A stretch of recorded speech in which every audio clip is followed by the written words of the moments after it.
আল্লাহর নবী বলেছেন হুকুকুল্লাহ হুকুকুল ইবাদ, আমি হুকুকুল ইবাদে ধরা পড়ে গিয়েছি।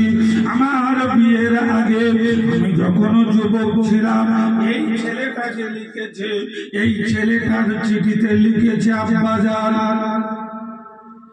আপনি আমার পিতা, কে কারোর কাছে আপনি স্বীকার না করলে আমার মা স্বীকার করেছে, আমার পিতা হলো বাদশাহ হারুন।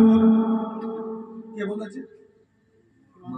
মা বলেছে। বাবা আমার পিতা বাদশাহ হারুন, খবরদার তোমার পিতার বিয়াদবি যেন না হয়ে যায়, তোমার পিতা অসম্মানিত যেন না হয়ে যায়, তোমার দ্বারায় তোমার পিতা না যেন কোনোদিন অপমান না বোধ করে।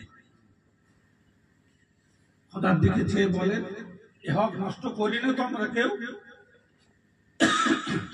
হক নষ্ট করিনি তো, হক আদায় করেন, হক আদায় করেন, হক আদায় করেন, হক আদায় করেন। সবে বরাতের রাত্রে নামাজ পড়তে আসে মা বোনেরা, হক আদায় করেন, স্বামীর হক আদায় করেন, ক্ষমা চেয়ে নেন, বাচ্চার কাছে ক্ষমা চেয়ে নেন। বলছি তোমাকে বড় করতে গিয়ে হয়তো ভুল করেছি বাবা, মাফ করে দিও। যুবক ছেলেরা মায়ের কাছে ক্ষমা চেয়ে নাও, আব্বা ভুল করেছি, আব্বা সবে বরাতের রাত এসেছে, আমরা ক্ষমা চাইবো আল্লাহ, আমার আব্বা আপনি আমাকে ক্ষমা করেন, আমার মা আমাকে ক্ষমা করেন, কারণ আমি আমি না যাব না, আমি মুক্তি পাবো না, আমাকে একটু ক্ষমা করে দেন। এর নাম হলো জলসা, এর নাম জলসা। পর শুধু শুনলে হবে না। আব্বাদান আমার ভাইরানেরা, আমার সোনার মানিকেরা, যুবক ছেলেটা চিঠি লিখছে, আব্বাদান আমি আপনাকে কোনদিন অপমান করার জন্য আপনি অপমানিত হবেন, লাঞ্ছিত হবেন, হেয় হবেন, তাই আপনার পরিচয় আমি গোপন করে দিয়েছি। বাদশাহ হওয়ার আগে আপনি বাদশার ছেলে, আমার মায়ের সঙ্গে আপনি বিবাহ বিবাহ খেলা করেছেন, বিয়ে করেছেন। দুরূদ শরীফ আল্লাহুম্মা সাল্লি আলা সাইয়্যিদিনা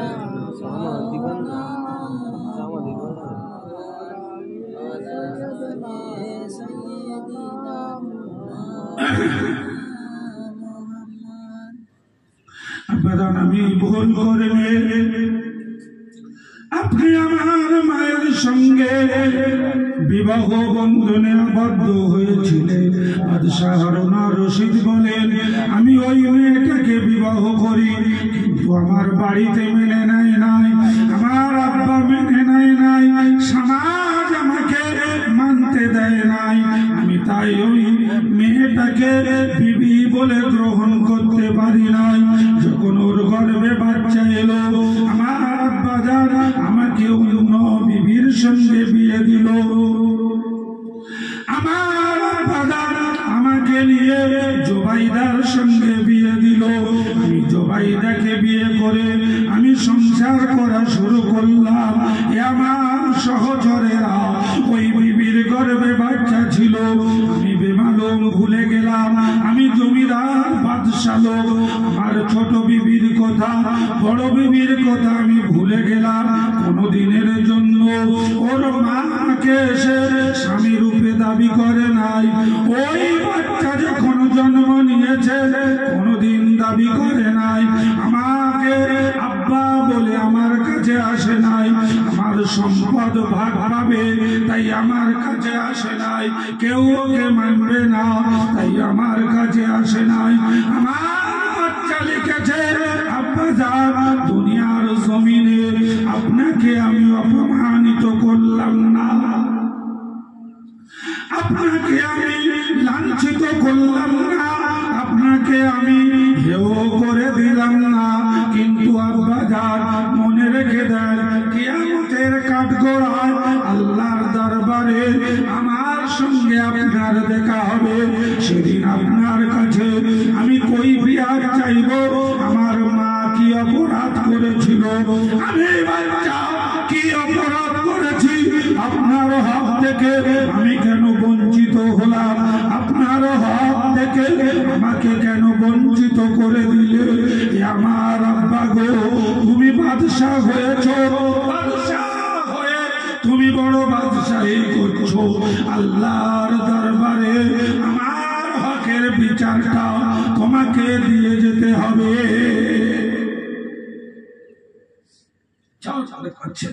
বাদশাহ বলছেন আর কাঁদছে, আল্লাহ আমার বাচ্চার হক আমি আদায় করতে পারি নাই। আল্লাহ আজ থেকে আমার বাচ্চার জন্য হাত পেতে দিলাম, একবার ওকে ক্ষমা করে দাও, মাফ করে দাও। আল্লাহ আমার বাচ্চার জন্য আজ আমি ক্ষমা চাইছি। আল্লাহ পাক, আল্লাহ পাক আমাকে ক্ষমা করে দাও। আমার কলিজার টুকরা বাচ্চা গো, তোমার জন্য আমি দান খয়রাত করে দিলাম, তোমার জন্য আমি সওয়াব রেসানি করব, তোমার জন্য আমি নামাজ পড়ব, তোমার জন্য আমি আল্লাহর দরবারে দান করে দেব। আমার কলিজার টুকরা বাচ্চা গো, কিয়ামতের দিন তুমি আমাকে সামনে ধরে আল্লাহর কাছে তুমি আমার গলা টিপে ধরে বিচারের কাঠ গলায় দাঁড় করাবে। আমি বড় অসহায় হয়ে যাব। আল্লাহ তুমি আমাকে মাফ করে দাও।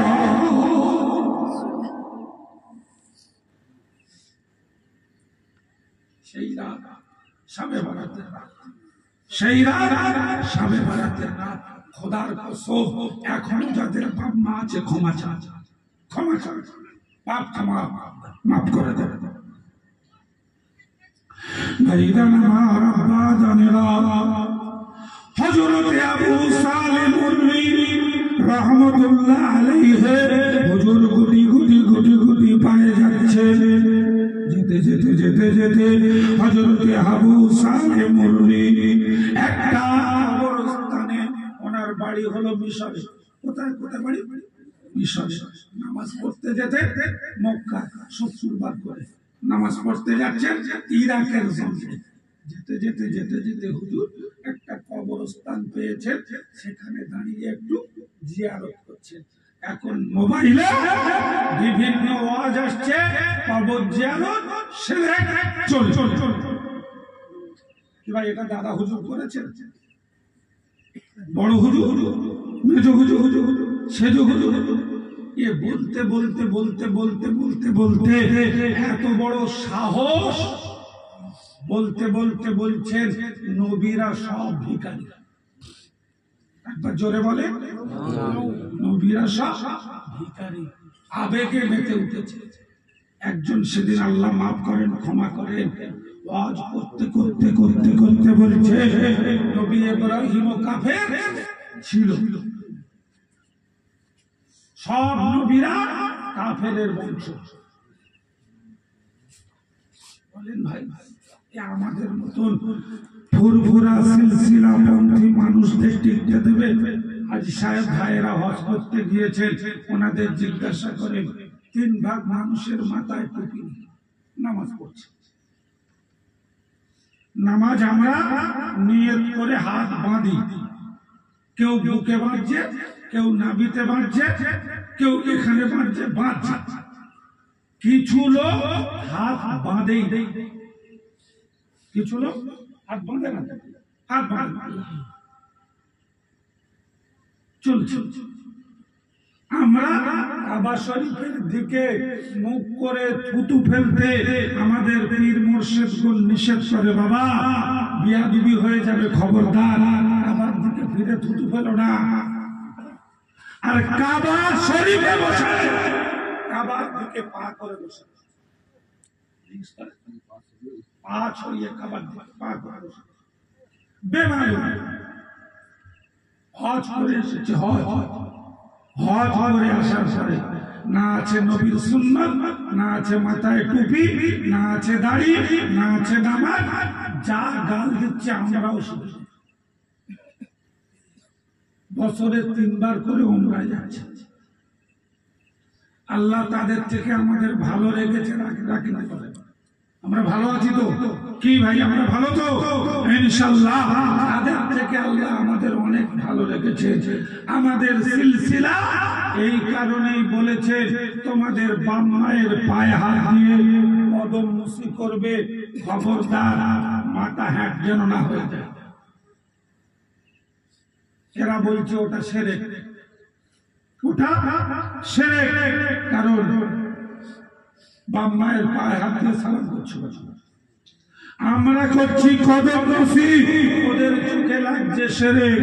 কারণ ওরা মনে করছে আমরা বোধহয় সেজদা করছি। কি ভাই আমাদের পীর মুর্শিদ কোনদিন বলেছে বাপ মায়ের পায়ে সেজদা করো? কেউ শুনেছে?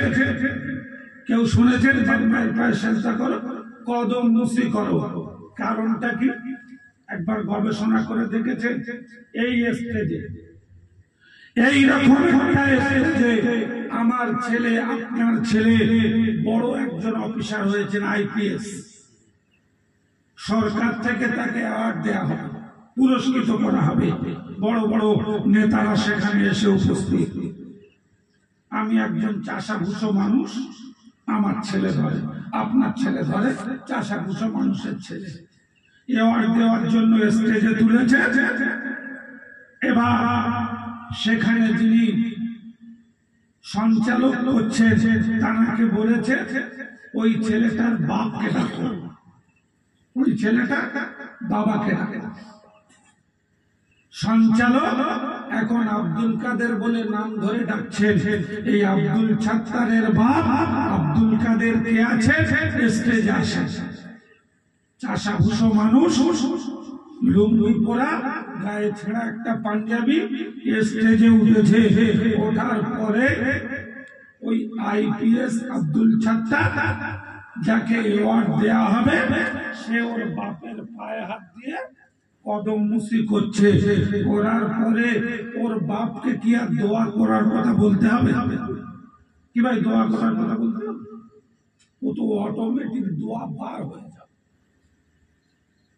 তাই আমাদের সিলসিলা, আমাদের দাদা হুজুর পীর কেবলা রহমাতুল্লাহ আলাইহি আমাদেরকে শিখিয়েছে কদম মুসি করো, বাপ মায়ের দোয়া চাইতে হবে না, অটোমেটিক দোয়া দিয়ে দেবে।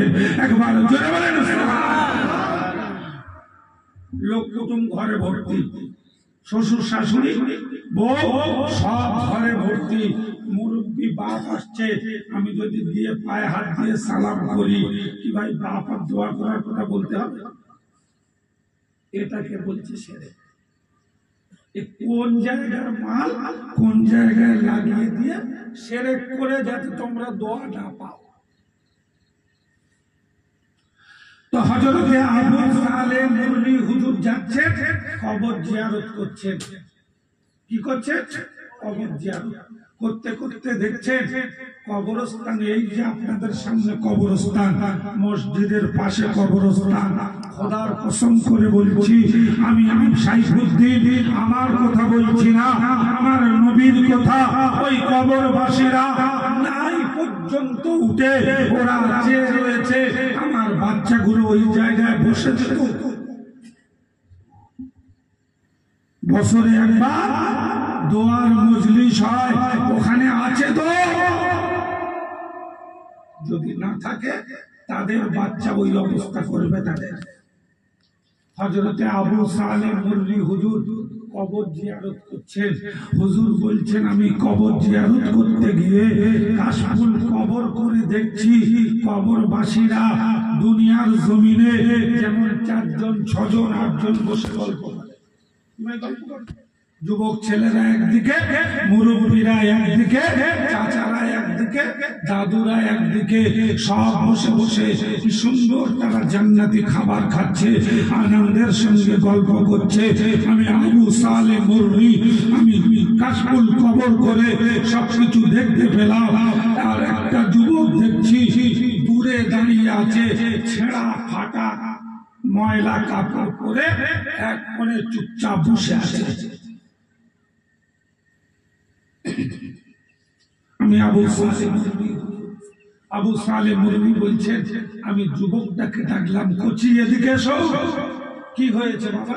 সবাই কি সুন্দর গল্প করছে, ভালো মন্দ খাচ্ছে, আর তুমি একা মন খারাপ ফাটা ফুটো জামা গায়ে দিয়ে বসে রয়েছো। হযরত আবু সালেহ মুরমি হুজুর বলেন, যেই আমি যুবকটাকে ডেকেছি, এমন করে যখন বলছি, যুবকটা বুক রেখে উঠেছে, হুজুর বিয়াদবি মাফ করেন, ক্ষমা করেন। আজ জুমার রাত ওই সমস্ত লোক যাদেরকে আপনি কবরে দেখতে পাচ্ছেন, ওদের ছেলেরা মেয়েরা, ওদের বিবি বাচ্চারা, ওদের পাড়া পড়শিরা ওদের জন্য দোয়া করেছেন। আর জুমার রাত ওদের কবর জিয়ারত করেছেন, ওদের জন্য আল্লাহর দরবারে দোয়া চেয়েছেন, কোরআন খানি করেছেন, কুল খানি করেছেন, নামাজ কালাম পড়েছেন, দরুদ শরীফ পড়েছেন, ওদের জন্য দোয়া চেয়েছেন।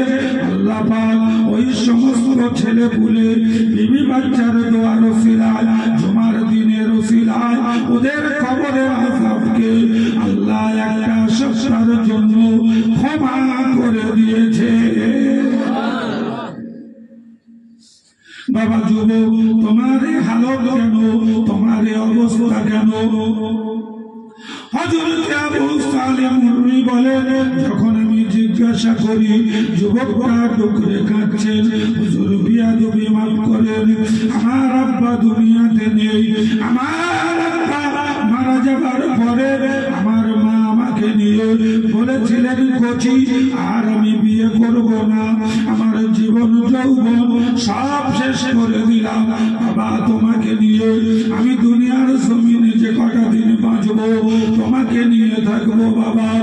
এ বাবা ছেলে, চলো চলো চলো, আমার বয়স হয়ে গিয়েছে, একবার আল্লাহর ঘর কাবাটা দেখে আসি, একবার হজ করে আসি। আমার আম্মা জান আমাকে নিয়ে হজ পাকে বার হয়েছিল, আমাকে নিয়ে যখন হজ পাকে বার হয়েছিল, যেতে যেতে যেতে যেতে যেতে যেতে এই ইরাকের জমিনে এসে আমি জ্বরে অসুস্থ হয়ে পড়লাম, আমার বড় জ্বর হয়ে গেল। আমার মা ডাক্তার কবিরাজ সব কিছু এখানে দেখালেন, কিন্তু আল্লাহর হুকুম হয়ে গেল আমি যখন মারা গেলাম, আমার মা এই কবরস্থানে আমাকে দাফন করে দিলেন। দেবার পরে আমার মার হজ যান নাই, আমার মা ফিরে চলে গেলেন। আমার মা ছিলেন অতি সুন্দরী, আমার মাকে একজন ধনী ঘরের ছেলে আমার মাকে বিয়ে করে নেয়। আমার মা ধনী মানুষের সঙ্গে বিয়ে হওয়ার কারণে সুন্দর ঘর পেয়েছে, সুন্দর স্বামী পেয়েছে। ধনী ঘরের বউ হওয়ার কারণে আমার কথা ভুলে গিয়েছে, একবারও আমার জন্য দোয়া চায় না, আমার জন্য কুলখানি করে না, আমার জন্য কোরআন খানি করে না, আমার জন্য কোনো দোয়া চায় না। তাই এই কবরে আমার কোনো সুখ নেই। হযরত আবু সালেহ মুরমি বলেন, এ বাবা যুবক, তোমার মায়ের নাম বলতে পারো? বলছেন, হুজুর আমার মায়ের নামে তোমার যে নতুন আব্বা হয়েছে তার নাম কি তুমি বলতে পারো? বলছেন, হ্যাঁ হুজুর, আমার নতুন আব্বার নাম এই। কোন দেশে বাড়ি বাবা? অমুক গ্রামে বাড়ি। কতক্ষণ লাগবে? বলছেন, হুজুর এত টাইম লাগবে। হযরত আবু সালেহ মুরমি হুজুর বলে, আমি ঘুম ভেঙে গেল, আমি ইরাকের মসজিদে জুমার নামাজ আদায় করলাম, করার পরে আমি আর দাঁড়ালাম না, আমি বার হয়ে পড়লাম। ওই ইরাকের জমিন থেকে ওই যুবকের নতুন বাপের বাড়ি আসতে আমার দীর্ঘ 5টা দিন সময় লেগে গেল।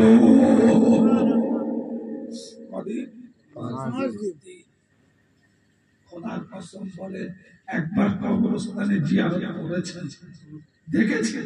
দেখেন, আমরা গল্প বলতে আসিনি, আমরা শোনাতে এসেছি। আপনাদের আমাদের সবাই বাঁচার তাগিদে এসেছি। ভাই কথা ঠিক না ভাই ঠিক বলে? সবাই বাঁচার তাগিদে এসেছি, কারণ আমাদের নাম খাতা থেকে ডিলিট করে দেবে।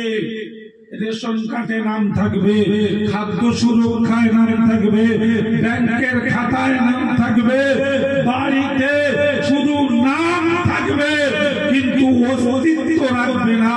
প্যারালাইসিস হয়ে কত মুরব্বি পড়ে রয়েছে, নিজের বিবি দেখতেও যায়।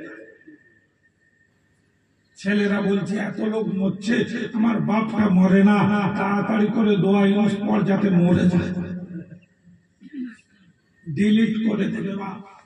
যার সঙ্গে চা খেলেন, যার সঙ্গে বসে গল্প করলেন, এই চাচাদানেরা বলুন না, বাচ্চা থেকে এই বয়স পর্যন্ত জীবনে কত বন্ধু বান্ধব হয়েছে, কত দোস্ত আহবার হয়েছে, কত হয়েছে, কত জনের বুকে মাটি চাপিয়ে দিয়েছে, তাদের কবরগুলো সমান হয়ে গিয়েছে, গা ধরে গিয়েছে, দোয়া চাওয়ার শুধু পাগলের মতন পড়ে রয়েছে, কখন কে খাবে।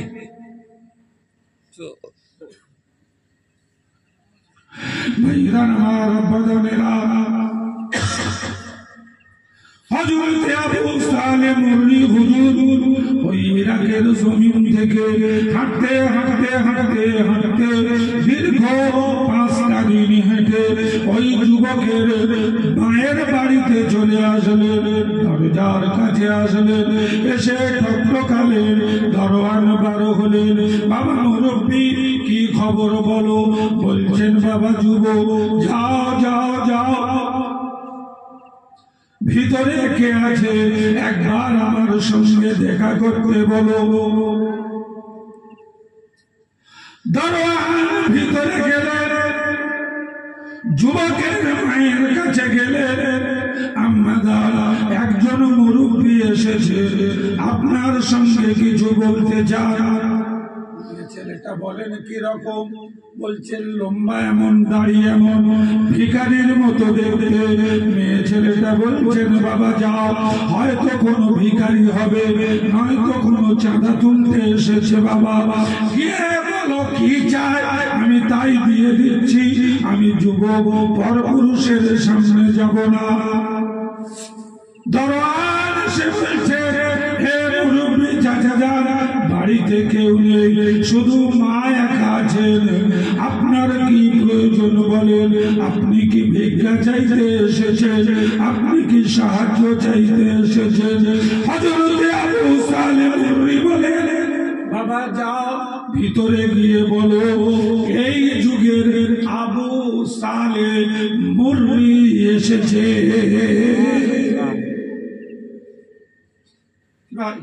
দাদা হুজুরকে আমরা দেখিনি, কিন্তু নাম তো শুনেছি।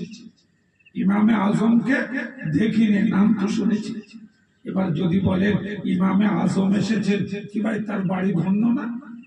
সেই যুগে সব থেকে বড় আলেম বুজুর্গ পীর হযরত আবু সালেহ মুররি হুজুর। একবার জোরে বলেন সুবহানাল্লাহ, আর একটু জোরে বলেন সুবহানাল্লাহ। যেই না বলা, মহিলাটা তাড়াতাড়ি করে নেমে এসেছেন, পর্দার আড়াল থেকে বলছেন, আসসালামু আলাইকুম হুজুর, আপনি আমার বাড়ি এসেছেন, আমার বাড়িটা ধন্য হয়ে গিয়েছে। হুজুর আপনার কদম ধুলি আমার বাড়িতে পড়বে, আমি জীবনে ভাবতেও পারিনি। হুজুর আপনি এসেছেন, আমি বড় খুশি। আপনি একটু যদি ভিতরে আসেন, আমি মেহমানদারি একটু করতে পারলে আমার জীবনটা ধন্য হয়ে যাবে। হুজুর যদি আমাদের বাড়ি আসে, আসবে একটু জীবনটা ধন্য। বলছেন মা গো, আমি এখানে পীর মুরিদি করতে আসিনি মা। মা তুমি বলো তোমার নাম কি? এই ছেলেটা চমকে উঠেছে, বলছেন হ্যাঁ হুজুর। বলছেন মা তুমি বলো তোমার নাম যদি এই হয়, তোমার স্বামীর নাম কি? এই বলছেন হ্যাঁ হুজুর। বলছেন মা যদি তাই হয়, তাহলে তুমি বলো তোমার এই স্বামী গ্রহণ করার আগে তোমার কি আর একটা স্বামী ছিল? মেয়ে ছেলেটা ভয়ে চমকে উঠেছেন। আল্লাহ বলে কি? আমার আগের স্বামী ছিল, এ স্বামী তো জানতো না। আর যদি বলে দেয় আমার আগের স্বামী ছিল, তাহলে আমার সংসারে কত দুঃখ নেমে আসবে। বলছেন মা বলো, আমি তোমার স্বামীকে বলবো না, ভয় নেই, কিন্তু তুমি বলো এর আগে কি তোমার আর একটা স্বামী ছিল? বলছেন হ্যাঁ হুজুর, তার ঔরস জাতির বাচ্চা ছিল। বলছেন হ্যাঁ হুজুর, আমার বাচ্চা ছিল, তোমার বাচ্চাটা মারা গিয়েছে। বলছেন হ্যাঁ হুজুর, মারা গিয়েছে। বলছেন মা, তোমার বাচ্চাকে তুমি কি বাদশাহ, ইরাকের বাদশার কবরস্থানে তুমি কি তাকে দাফন করেছো? বলছেন হ্যাঁ হুজুর, আমি সেখানেই তাকে দাফন করেছি। বলছেন হুজুর, আপনি এত কিছু জানলেন কি করে? বলছেন মা গো, আমি যখন কবরস্থানটা জিয়ারত করার জন্য দুটো হাত পেতে দিয়েছিলাম, এ মহিলা আমি দেখতে পেলাম সমস্ত কবরবাসীরা খুশিতে বাগে বাগ হয়ে আছে। তোমার ছেলেটা কবরস্থানের একটা কোণাতে ছেঁড়া ফাটা জামা গায়ে দিয়ে দাঁড়িয়ে আছে। আমি যখন তাকে জিজ্ঞাসা করি, সে বলেন হুজুর, আমার বাপ নেই, আমার মা নতুন বিয়ে করে আমাকে ভুলে গিয়েছে, আমার জন্য দোয়া চাই না, আমার জন্য ফেরাতে চায় না, আমার জন্য দান খয়রাত করে না, আমার জন্য আল্লাহর দরবারে হাত পাতে না। তাই আমি সেই ইরাকের জমিন থেকে হেঁটে হেঁটে তোমার কাছে তোমার বাচ্চার খবরটা পৌঁছাতে এসেছি। মা, মেয়ে ছেলেটা দুঃখে কেঁদে ওঠেন, হুজুর মাফ করেন, আমাকে ক্ষমা করেন, আল্লাহর কসম আমি ধনী হয়েছি, আমি সুন্দর স্বামী পেয়ে আমার বাচ্চার কথা ভুলে গিয়েছি। হুজুর, আমি আপনাকে সেই যুগে 1000 স্বর্ণ মুদ্রা দিলেন, হুজুর নিয়ে যায়, এটা দান খয়রাত করে। আজ থেকে আমার বাচ্চার জন্য আমি নামাজ পড়বো, আমার বাচ্চার জন্য আজ থেকে আমি দোয়া চাইব।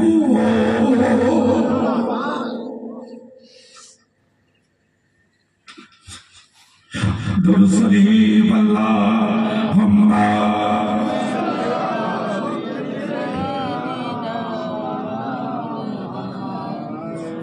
ওয়ালা আলি সাইয়্যিদিনা।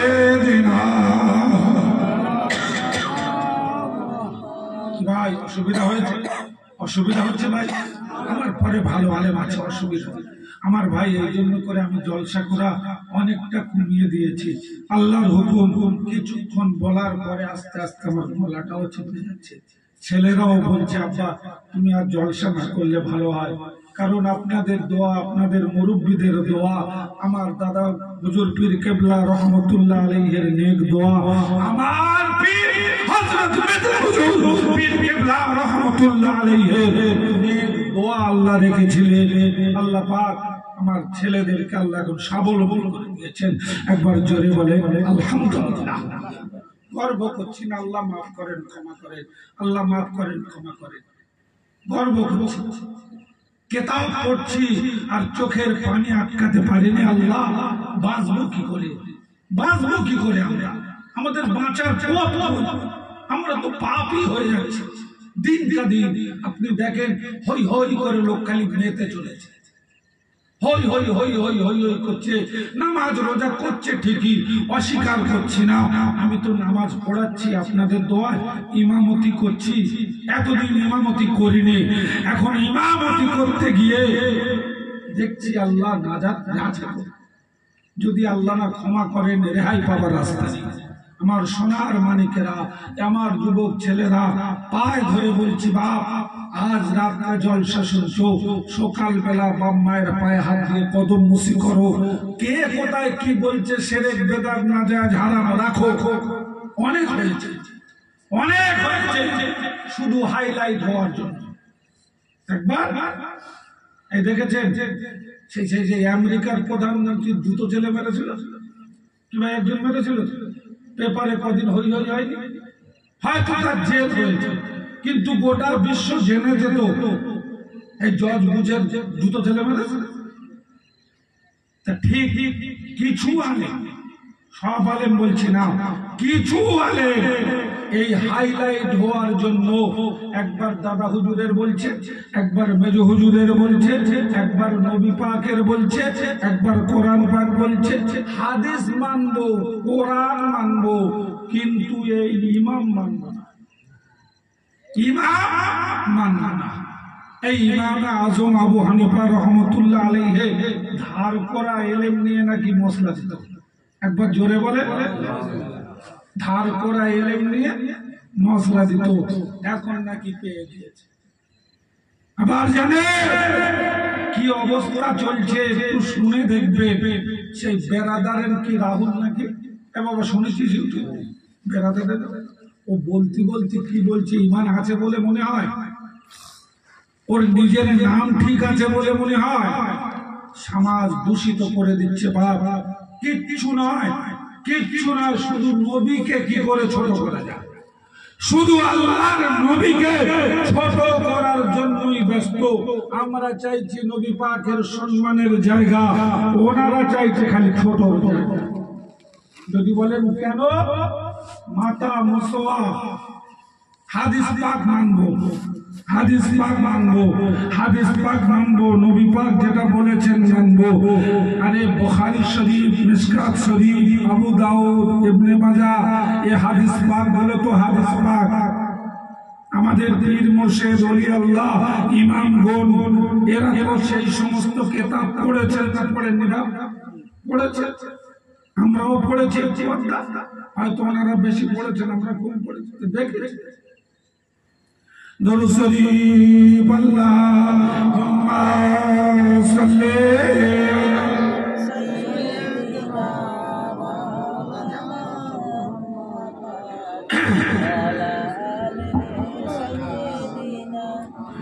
ভাইরা আমার আব্বাদানেরা, আর একটু আলোচনায় যাব। হক কাকে বলে, হক আদায় করনি। হযরত আবু সালেহ মুররি বললেন, মা তুমি তোমার নতুন স্বামী পেলে, তোমার ধনী সংসার পেলে, তুমি তোমার হকটা ভুলে গেলে, তোমার বাচ্চার প্রতি তোমার যে হক তুমি ভুলে গেলে। আমার আব্বাদার, আমার ভাইদান, আর একটা হাদিস পাক মনে করে, এমন সময় মক্কার যুবক ছেলেরা ময়দানে চড়াচ্ছেন, ময়দানে চড়াচ্ছেন, এমন সময় দেখতে পাওয়া যায়, যুবক ছেলেরা দেখতে পায় একজন মহিলা হাত দিয়ে ছুটে ছুটে ছুটে ছুটে যাচ্ছেন, পিছনে একজন বাচ্চা ছুটছেন, বাচ্চাটা মা মা করে ছুটছেন। মহিলাটা একটু দূরে ছোটার পরে একটা ঠেলা নেন, পাথর নেন, বাচ্চাটার দিকে ছুড়ে মারেন, বাচ্চাটা ঘুরে দাঁড়িয়ে পড়ে, আবার ঝরঝর করে কাঁদেন। যখন বাচ্চাটা দাঁড়িয়ে যায়, মহিলাটা আবার ছুটে পালায়, বাচ্চাটা আবার পিছনে মা মা করে ছুটছে। রাখালেরা বাচ্চাটাকে আটকালো, মহিলাকে আটকালো। এ মহিলা বলে, তুমি কেন পালিয়ে যাও? বাচ্চাটাকে বলছেন, বাচ্চা তুমি কেন মা মা করছো? মহিলাকে বলছেন, মা এটা কি তোমার ছেলে? বলছেন, না আমার ছেলে নয়। বাচ্চাকে বলছেন, হে বাচ্চা এটা কি তোমার মা? বলছেন, হ্যাঁ আমার মা। মেয়েটা বলছেন, ছেলে নয়। বাচ্চাটা বলছেন, মা। রাখালের দলেরা ওই দুজনকে নিয়ে সেই যুগে খলিফাতুল মুসলিমিন হযরত ওমরের দরবারে নিয়ে হাজির করালেন। হুজুর, মেয়েটা বলছে আমার ছেলে নয়, ছেলে বলছেন আমার মা। হযরত ওমর বলছেন, কি ব্যাপার তোমার ছেলে নয়? বলছেন, আমার বিয়ে হয়নি। বাচ্চাটা বলছেন, তোমার মা? বলছেন, হ্যাঁ আমার মা। হযরত ওমর বলছেন, বাবা আলী বিচারটা একটু ভাই করে দাও, সঠিকটা কি বার করো, কে ওর মা না মা নয়, ওর বাচ্চা কিনা। হযরত আলী বলছেন, হুজুর। হযরত ওমর বলছেন, ভাই আলী তুমি একটু তথ্য বার করো। কে বলছে? উমর কিরকম লোক? হযরত উমর বলছেন, ভাই আলী আমি পারি, কিন্তু তোমার দায়িত্বই দিলাম, আমি পারি। কেন পারি জানেন? হযরত উমরকে আল্লাহ ক্ষমতা দিয়েছিলেন। মসজিদে নববীতে বার হলেন, হযরত উমরের কাছে গিয়ে বলছেন, এ খলিফাতুল মুসলিমিন, মনে হচ্ছে ভূমিকম্প হচ্ছে।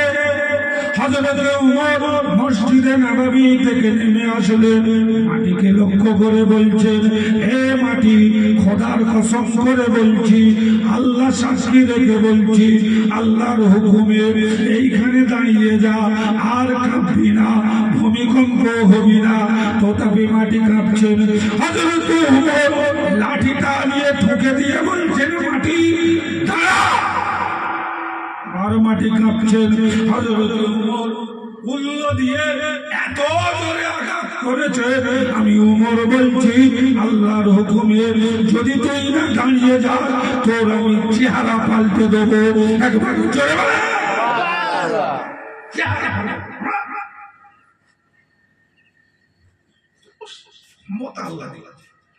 ভাইদান আমার আব্বা জানেরা, সেই উমর এই ঘাসে ঘাসে পাথরে পাথরে ঘষা লেগে আগুন জ্বললে তাকে কি বলে? দাবানো।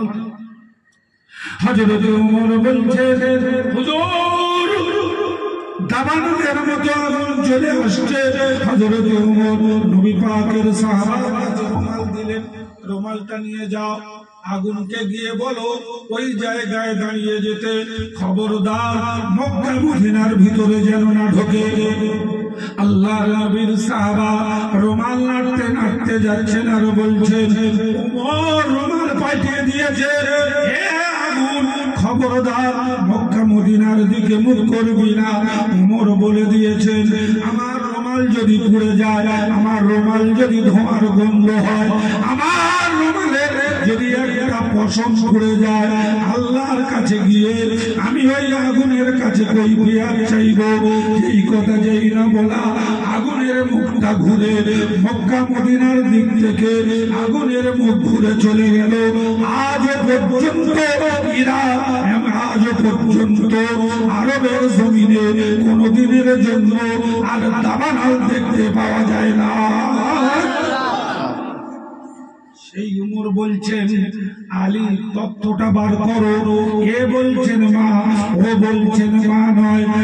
হযরত আলী দুজনকে সঙ্গে নিয়ে গেলেন, যাবার পরে বসে পড়লেন, পড়ে বলছেন, মা এটা কি তোমার বাচ্চা? বলছেন, না হুজুর, এটা আমার বাচ্চা নয়। বাচ্চাটাকে বলছেন, তুমি বলো এটা কি তোমার মা? বলছেন, হ্যাঁ হুজুর, এটা আমার মা। হযরত আলী বলছেন, বাবা যুবক, তোমার মা বলছে আমার বিয়ে হয়নি, তুমি ভুল করে হয়তো মা বলছো, এটা তোমার মা নাও হতে পারে। হযরত ওমর হযরত আলী বলছেন, এ বাবা যুবক, যদি তাই হয়ে থাকে তুমি আর কে মা বলো না, তোমার ছেলে নয়, এই ছেলেটা আজ থেকে আমি আলী নিয়ে নিলাম। নিয়ে বলছেন, বাবা যুবক, আমি তোমার আব্বা হলাম, হাসান হোসেন তোমার চাচা হলো, ফাতেমা জোহরা তোমার মা হয়ে গেল। বাবা আর তোমার কোন অসুবিধা আছে? যুবক হাসতে হাসতে গিয়ে হযরত আলীর কোলে বসে পড়লেন।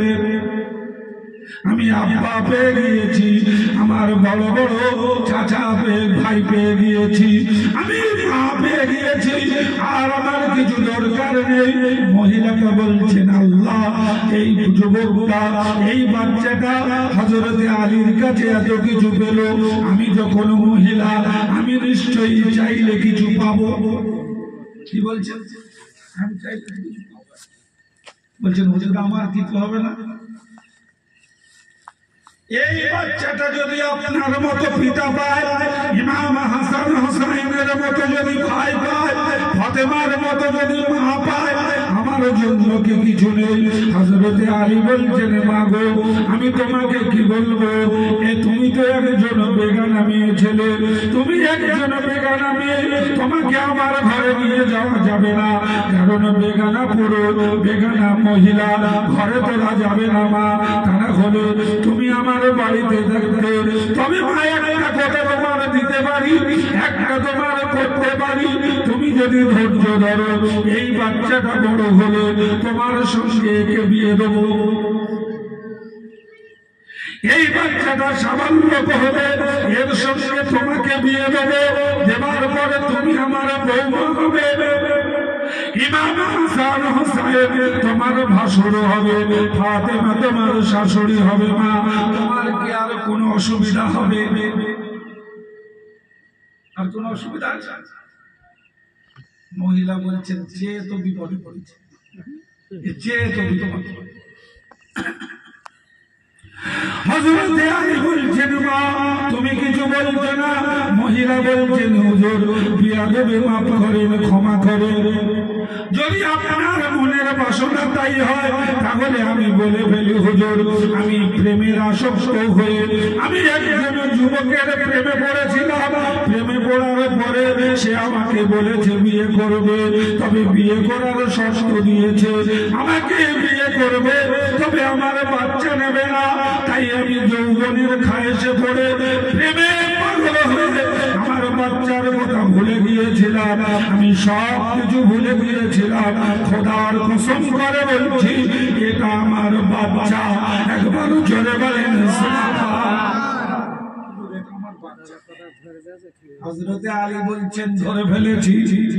হযরতে ওমরের কাছে নিয়ে গেলে হুজুর সঠিক সন্ধান পেয়ে গিয়েছি, এই যুবকটা অন্য কেউ নয়, এই মহিলাটা কেউ নয়, এই মহিলাটা হলো এর মা, এই ছেলেটা হলো এর ছেলে।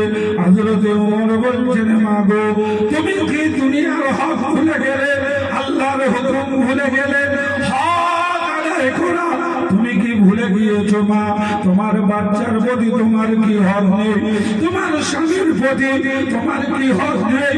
তোমার কি দায়িত্ব নেই? তুমি দায়িত্ব থেকে দায়িত্বচ্যুত হয়ে গেলে, তুমি দুনিয়ার প্রেমে পাগল হয়ে গেলে, তোমার বাচ্চাকে তুমি ভুলে গেলে মা। বলছেন হুজুর বিয়াদবি মাফ করেন।